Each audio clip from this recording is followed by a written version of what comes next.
바리새인들이 나와서 예수를 힐난하여 그를 시험하여 하늘로부터 오는 표적을 구하거늘 예수께서 마음속으로 깊이 탄식하시며 이르시되 어찌하여 이 세대가 표적을 구하느냐 내가 진실로 너희에게 이르노니 이 세대에 표적을 주지 아니하시리라 하시고 그들을 떠나 다시 배에 올라 건너편으로 가시니라. 아멘. 네, 이 바리새인들은 이제 그 경건한 사람들이에요. 어릴 때부터 하나님의 말씀을 지키고, 그리고 하나님의 율법을 주야로 묵상하고, 하나님의 뜻을 따라 살고자 하는. 그래서 이 바리새인들은 이제 그 이스라엘 역사가 이제 이스라엘이 다 멸망했던 이유가 뭐냐. 성경을 살펴보니까, 우리가 하나님 뜻대로 살지 못했구나. 하나님을 잘 섬기고 사랑해야 되는 그의 백성이 하나님을 외면하고 우상을 섬겼기 때문에 이제 그렇게 되었구나. 이렇게 해서 이 바리새 운동이 일어나서 그들은 이제 경건한 사람들입니다. 근데 이 인간의 힘으로 경건하게 살고자 했더니 이게 경건해지는 것이 아니고 이게 외식하는 사람이 되고 말았어요. 여러분, 우리 그리스도인들은 우리는 이것이 도덕적 종교, 이게 윤리적 종교가 아니에요. 인간의 의지에 의해서 뭔가 경건하게 살고자 하는 종교가 우리 기독교는 그런 것이 아닙니다. 우리는 하나님이 주신 예수의 생명 안에서 경건해지는 거예요. 그리스도의 생명 안에서 하나님과 교제하고 하나님을 사랑하고 그분의 생명 안에서 우리가 거룩함을 얻는 것입니다. 인간의 힘으로 안 되는 거예요. 그러니까 외식하는 사람이 된 거예요. 그래서 이들이 이제 와서 물어보기를 뭘 물어보냐면, 뭐 땅이 갈라지든지, 그 모세가 땅을 갈라지게 했든지, 아니면 엘리야가 하늘로부터 불이 내려와서 그 재물을 살랐지 않습니까? 고랑의 물도 살르고 그런 표적과 어떤 이적을 보여주기를 예수님께 와서 요구를 했어요. 당신이 메시아라는 사실을 지금 우리 눈앞에서 증명해 보셔라. 그 얘기예요. 정말 하나님이 이렇게 역사해 주시면 얼마나 좋을까요? 그냥 시청, 거기 사람 제일 많은 곳에 가서 우리가 그런 이적과 표적을 보이면서 사람들에게 예수님을 설명할 수 있으면 얼마나 좋을까요? 근데 그것이 하나님의 방식이 아니라고 오늘 예수님이 그렇게 말씀하십니다. 오늘 여기는 이제 짧게 기록되어 있지만 이 마태복음엔 굉장히 자세히 기록되어 있고 누가복음에도 기록이 되어 있는데요.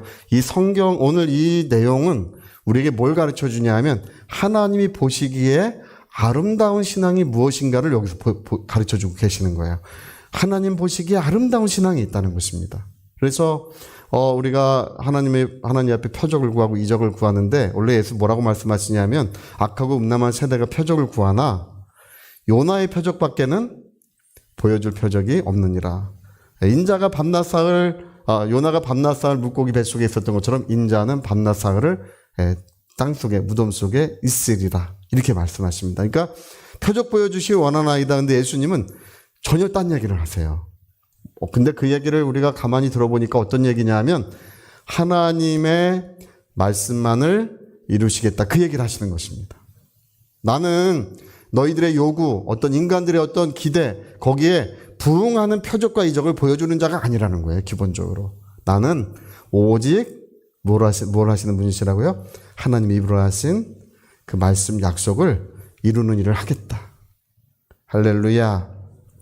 이게요, 뭐가 다른지를 아셔야 됩니다. 우리 많은 그리스도인들이 실패하고 넘어지는 중요한 이유가 뭐냐 하면, 여러분, 하나님은 기본적으로 하나님의 말씀을 이루시는 분이십니다. 예수님 십자가에 달리실 때도 그 얘기하지 않으셨습니까? 12영도 더 되는 천사를 오게 해서 이 사람들을 다 멸할 수 있지만, 그러면 이런 일이 이루어지리라고 한 성경이 어떻게 이루어질지요? 인자는 오직 하나님의 말씀을 이루신다는 것입니다. 여러분, 오늘도 여러분 기도하실 때 하나님 말씀을 이루기 위해서 좀 기도해 보세요. 하나님께서 기뻐하시고 아름답게 보시는 신앙은 이 성경에 기록된 말씀을 그 믿음의 근거로 삼고 그 말씀을 이루기 위해서 기도하는 사람을 사랑하시고 아름답게 보시는 거예요. 왜 하나님 역사해 주지 않습니까? 따지고 아무리 불평해봐야 그런 아무 소용이 없습니다. 근데 하나님의 말씀을 사랑하고 그 말씀을 이루어지기를 밤낮 없이 기도하면 하나님께서는 은혜를 주시게 돼 있는 것입니다. 시편 1편이 어떻게 되어 있습니까? 우리 시편 1편 기억하십니까? 복 있는 사람은 악인의 길을 쫓지 아니하고 오만한 자의 자리에 앉지 아니하고 그리고 악인의 길을 쫓지 아니하고 오만한 자의 자리에 앉지 아니하고 할렐루야. 한 가지에서 기억이 났네. 악인의 길을 쫓지 않고. 예? 큰 소리. 죄인의 길에 서지 않고 악인의 길을 쫓지 않고 오만한 자의 자리에 앉지 아니하고 오직 하나님의 말씀을 즐거워하여 주야로 묵상하는 자로다. 이렇게 되어 있어요. 오직 하나님의 말씀을 즐거워하여 주야로 그 말씀을 묵상하는 자로다. 이게 복 있는 사람이라는 거예요. 저는 물가에 심은 나무가 씨를 쫓아 가시를 맺은 같이 그 잎사귀가 마르지 아니하며 그 하는 모든 일이 번성하리로다. 그 하는 모든 일이 물가에 심은 나무와 같이 번성하는 역사가 이루어지는 것은 하나님의 말씀을 악인의 길을 쫓지 않고 오만한 자의 자리에 함께 앉아있지 않고 죄인의 길에 서 있지 않고 그 말씀을 항상 묵상하는 자는 그렇게 복이 있다는 것입니다. 악인은 바람에 나는 겨와 같지만 하나님이 그 의로운 심령, 하나님이 사랑하는 심령은 영원히 요동하지 않게 지켜주신다는 것입니다. 그래서 여러분, 우리는 하나님이 사랑하실 만한 신앙은 뭐 어디 가서 예언 받으려고 자꾸 다니지 마시고요. 또 뭔가 눈앞에 어떤 표적 보여주는 거 자꾸 그런 거 쫓아가지 마시고요. 환상, 음성 이런 거 쫓아가시면 안 되는 거예요. 여러분, 환상과 음성은 하나님의 사랑의 기준이 아니다. 그걸 아셔야 합니다. 그 사람을 사랑하시는, 그 사람을 기뻐하시는 사랑의 기준이 아니에요. 오직 하나님의 말씀을 사랑하고 그 말씀을 묵상하는 자를 하나님은 영원토록 사랑하시고 함께 하시는 줄로 믿습니다. 나다나엘이 예수님 앞에 올 때 예수님이 보라, 참 이스라엘 사람이다 이렇게 말합니다. 근데 나다나엘이 왜 그런 칭찬을 듣냐 하면 나사렛에서 무슨 선한 것이 날 수 있습니까? 이렇게 그는 말하거든요.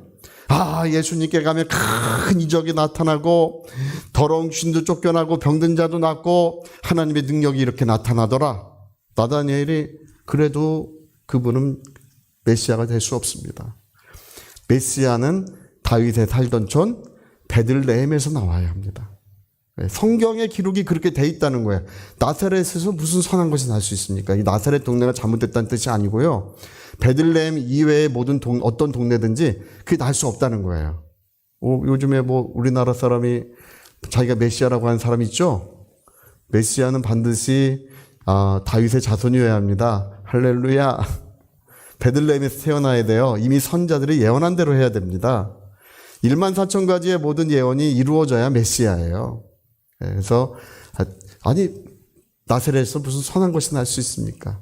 그러니까 그 나다니엘이 오는 것을 보시고 이는 참 이스라엘 사람이다. 그 속에 간사한 것이 없느니라. 내가 무화과 나무를 있을 때 거기서 기도하고 거기서 성경 읽는 것을 그때 내가 너를 보았노라.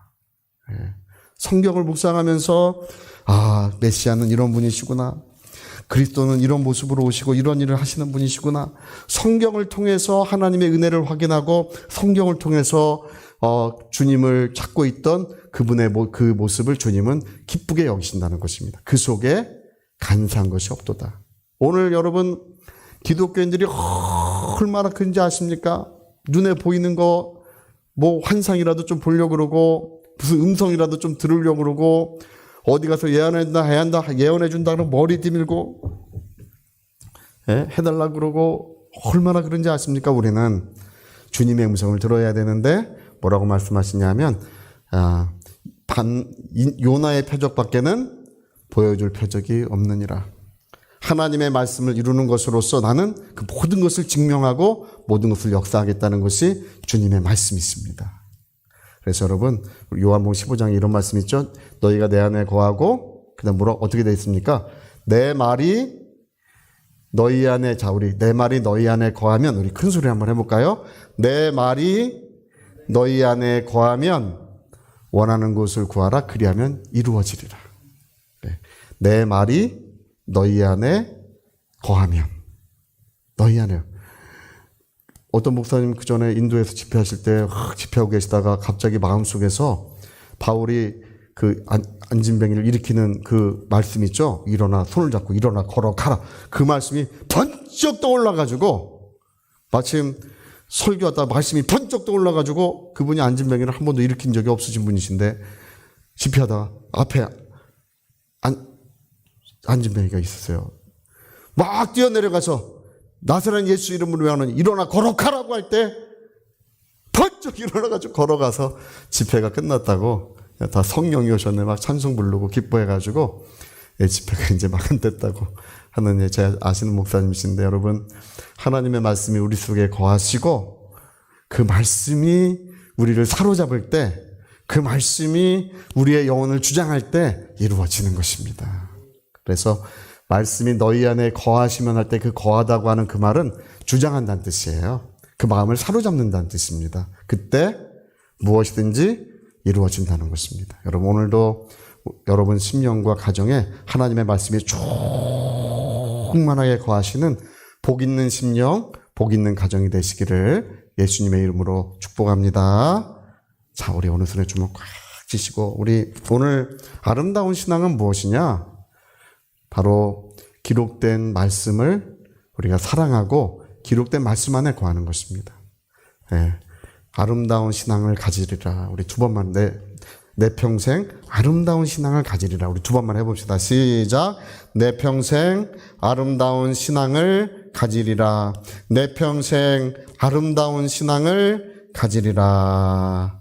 아멘. 자, 우리 같이 한번 기도하시겠습니다. 악하고 음란한 세대가 표적을 구한다고 했습니다. 이미 하나님께서 말씀하시고 증거하신 하나님의 100%의 하나님 말씀이 우리에게 주어져 있는데, 그걸 떠나서 악하고 음란한 세대는 눈에 보이는 것을 추구하고 귀에 들리는 것을 추구하는 것이 하나님은 악하다고 여기셨습니다. 바로 기록된 말씀을 쫓아가셔야 합니다. 우리 위하여 같이 기도하시겠습니다.